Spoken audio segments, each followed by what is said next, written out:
Donkey Kong Bananza was the final game shown in the Nintendo Switch 2 Direct, and it's not just any game that can do that. For a presentation this big, the closer game also has to match the hype, and I'd say this one does. Bananza is the first all-new Donkey Kong game in over a decade, the first 3D one in over 2 decades, and just by looking at the game, we can see why it was chosen to demonstrate the capabilities of the powerful new Switch 2. The first look trailer was exciting to say the least, and the Nintendo Treehouse Live showing off the game have made me even more excited. Donkey Kong Bananza is going to be amazing, and today we're talking about a couple of the reasons why. Let's start with the game's main hook. You might already know this, but environments are almost entirely destructible, meaning for the most part, in Donkey Kong Bananza, if you can see it, you can destroy it. This is the key differentiator when it comes to gameplay, what will set it apart from other 3D platformers. We frequently see Donkey Kong punching and slapping his way around the world, wreaking havoc to the environment by destroying nearly everything in his path, and at the same time, creating new ways forward. The Treehouse presenters reiterated over and over again how satisfying this all feels. It's just plain fun to smash everything in sight. And that's made even better with the Switch 2's performance, allowing for more particles on screen, leading to more satisfying destruction, and more immersion with the new and improved HD Rumble 2. Clearly, how it feels to destroy things was important to the developers, and they leaned into this by adding many hidden secrets, both underground, hidden in walls, or inside of destructible objects. World destruction is so much of a focus in this game that the developers made a fully 3D map that actually keeps track of the areas that you've already destroyed. And this leads me to the next reason why this game will be amazing. The destructible world leads to environmental puzzles that can be solved in multiple ways. While watching the Treehouse videos, there was one example from those that really opened my eyes to how this game is going to work. In a very early section in the mines, Donkey Kong comes face to face with an indestructible barrier, but a small opening at the bottom of it indicates that he should smash below him to break the floor underneath, allowing him to pass below and get by this immovable gate. The Treehouse presenters showed this off as Donkey Kong collected what was on the other side, but as they turned around, rather than going back through the path they created, Donkey Kong smashed the walls to the side of the gate, creating a tunnel around the immovable object, creating a completely different path and a whole other way they could have also bypassed this obstacle. This is just one example of how the destructible world in this game is going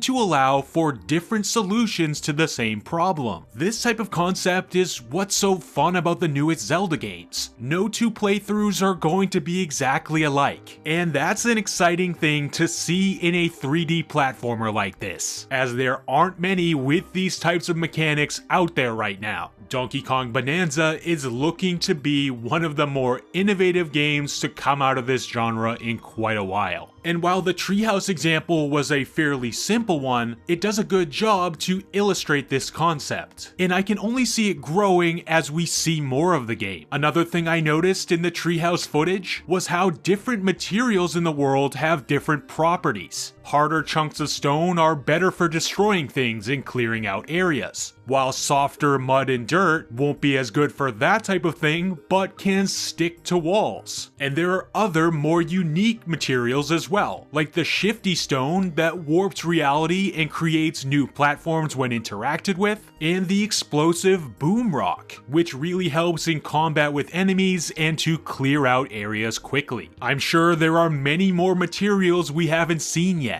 and all of these will lead to new gameplay possibilities that will further enhance the puzzle challenges we will be presented with in this game. This game will also be amazing because it's looking to have the perfect progression system. Donkey Kong Bananza is a collectathon with sandbox-style levels. This is not mission-based. We're going to be let loose into these wide-open areas, free to explore and find secrets at our own pace. The Banandium gems we see Donkey Kong collect are just like moons in Mario Odyssey. You collect them as you explore. Finding collectibles will be such a big part of this game. We've talked about it already with how good it feels to destroy areas of the world to find the hidden secrets behind. DK's hand slap move even acts as a way to collect all of the collectibles in your general area, as performing this move will almost magnetize them toward you, allowing you to collect them quickly. The hand slap even acts as a sort of sonar to help point you toward collectibles that might be out of sight. We see this several times in the Treehouse, and this is looking to be a really helpful addition that will help point players in the right direction. In addition to all the collectibles in the world, we also got a look at some of the segmented challenge areas that will be placed throughout. These are more linear sets of platforming challenges that award Banandium gems at the end. These will be a nice change of pace from the open area exploration and set a more traditional platforming challenge ahead of us while utilizing DK's moveset to the best of our abilities. This game also features some vast, varied, and beautiful biomes. The reveal trailer gives us a look at several of the level types we'd expect in this game. Of course, we start in these caves, but as we make our way underground, we're going to be interacting with various layers that present to us different types of areas. The Treehouse presentation takes place mostly in the lagoon layer. These lakeside cliffs we can see actually exist beneath the surface of the sea.